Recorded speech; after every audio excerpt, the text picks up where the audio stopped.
Good morning, everybody. First and foremost, I want to thank Big Walnut Intermediate here and Mr. Pershaw for having me. As he said before, I'm John Harden.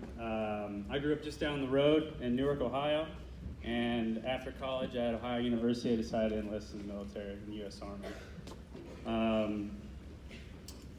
I just got out of the military, actually, this July, and decided to move back to Ohio. The job I held in the military isn't exactly the best one to start a family with. And I think that my wife, Mackenzie here, was happy that I got out when I did. But we gather here this morning to celebrate Veterans Day.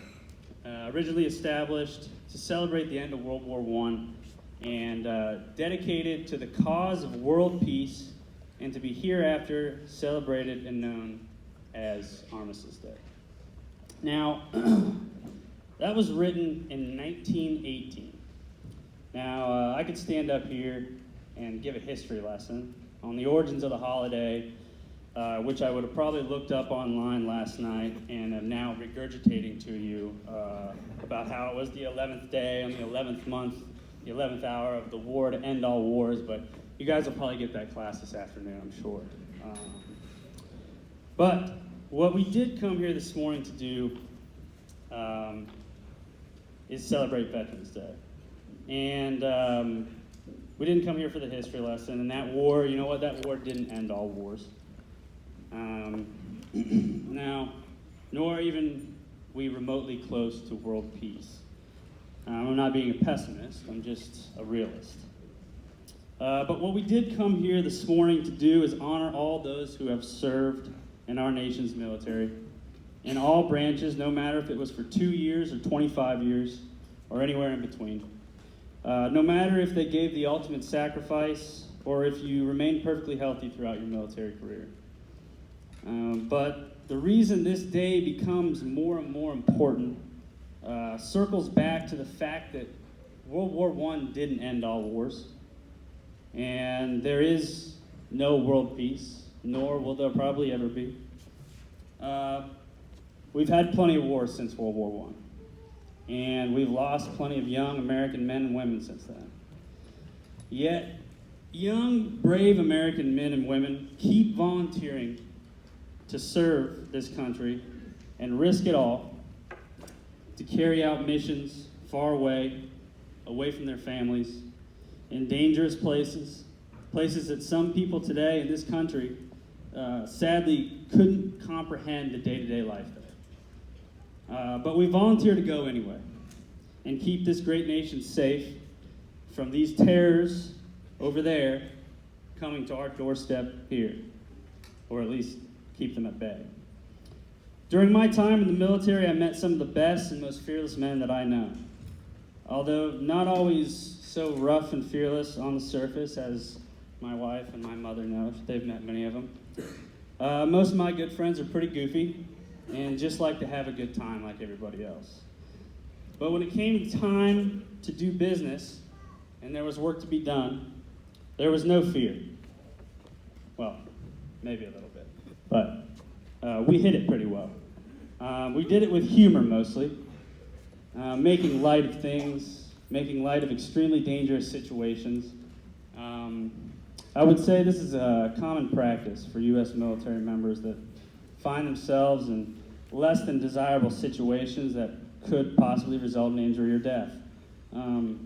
U.S. Army Colonel David Hackworth once said that bravery is simply being the only one who knows you're afraid. I say this to preface a story that exemplifies the type of people that are our service members and veterans today.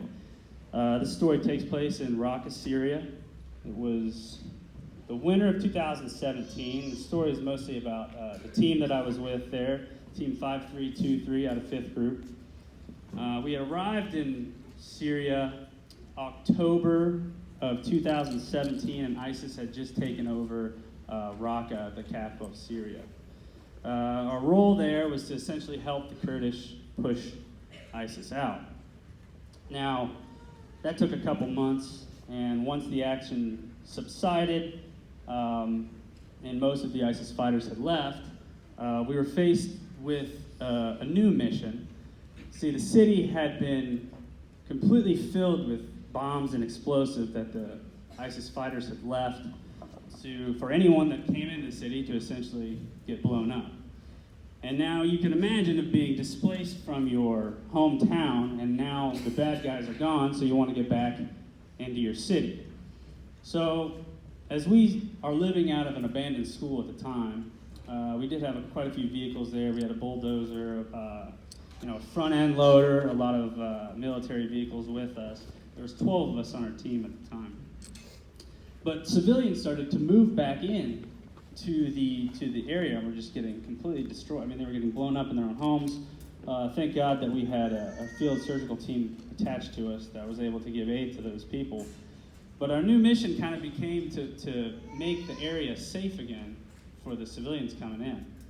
And it was almost a scarier mission than when ISIS was there, because at least then we could see the enemy, and now it's just bombs everywhere that we had to kind of get rid of. So luckily we had our fellow counterparts at our Navy EOD guys there to help us with that. But the story is about a day that we got a call that we had done a lot of airstrikes in the area the past couple months, and we got a call that there was a 2,000-pound GBU bomb stuck in the middle of a neighborhood street. It embedded itself into the street, and our team was tasked with disposing of said bomb. As you can imagine, we had our questions. How are we going to get it out of the ground? How are we not going to get blown up while doing so? How close can I be to this thing without getting killed? But anyway, we started developing a plan, came down from the top. At this point, we had no say in if we did it or not.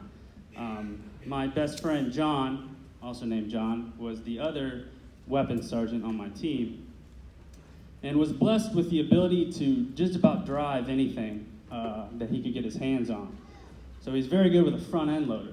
So John and I came up with a plan that I would be in the lead vehicle and escort him into the city driving a front-end loader, and then he would pick the bomb out of the ground and gently dump it into a pickup truck.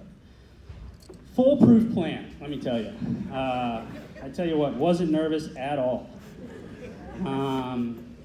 But I tell you this story to tell you, to kind of, to hint at, John's reaction to this, because at the time our captain was like, "Oh yeah, great idea, guys. Good thing you guys came up with that. Sounds foolproof. Let's go do it." And yeah, I don't know if John was fully prepared to do it. He thought it was a good idea. He thought of the idea, but it was like, "Oh, we're really going to do this now." And he just fearless, because the only thing he had to say when we got ready to leave the gate, he's in his front end loader with his M4 slung, and I'm in the lead Land Cruiser getting ready to lead him out. And all he had to say was, "All right, guys, let's get spooky." And we went out. We had our Navy EOD, disarm the 2,000-pound bomb in the street. I watched John pick it up about 3 inches off the ground, drop it, and I'm just oh my gosh, watching this. We finally get it in the pickup truck, or the flat end, or the flatbed, and take it out to the middle of the desert and blow it up. But I was trying to think of a story that exemplifies this fearlessness, and I just kept looking back on that story and watching John's face as he's about to drive a front end loader to pick up a 2,000-pound bomb, and just saying, "Let's get spooky." So I thought I'd share that with you all. But yeah, these are the type of people that make up our service member and veterans community in this great nation. People that are faced with extraordinary situations and take them head on with full understanding of the dangers of these circumstances. But guess what? That's the job we signed up for. And that's what's great about this country, is that this country has extraordinary men and women who volunteer years of their life to serve and keep this place safe and free. And that's what we celebrate today. So thank a veteran today, or thank someone who's still serving. And thank you once again to all those who have served and are still serving that are in the audience today. And I'll leave you with a quote. George S. Patton Jr. once said that the soldier is the army. No army is better than its soldiers. The soldier is also a citizen. In fact, the highest obligation and privilege of citizenship is that of bearing arms for one's country.